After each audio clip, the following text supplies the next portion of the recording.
չեմ կարծում, որ մեր քաղաքացիներ երազանքն է ապրել այդպիսի երկրում, որ լինի միստվերային կառավարիչ ազգային առաջնորդ, որոնք սովորաբար ցմահ են լինում, եւ ինչ որ տենց 4-5 տարի մեկ տենց ինչ որ փոքրիկ ուրիշ մարդիկ գան ընտրվեն, մի երկու թուղթ-մուղթ ստորագրեն, հետո գնան իրենց տներով։ Ինչ վատ է, ազգային բարերար։ Դա ես էլ ասացի ինչ վատ է, դա ժողովրդավարության հետ որևէ կապ չունեցող process է։ Մենք բոլորս գիտենք, որ Սամվել Կարապետյանը չի կարող առաջադրվել ցուցակով ազգային ժողովի ընտրություններում եւ հետեւաբար մեր ժողովուրդը ընտրում է ցուցակով նաեւ այդ ցուցակի համարին որպես վարչապետ եւ ես չեմ կարծում, որ ժողովրդին ընտրողներին գիտեք տենց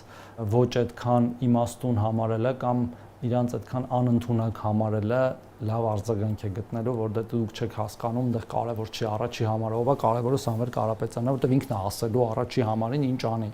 հասկանում եք, այդպես բազմաթիվ երկրներ կան։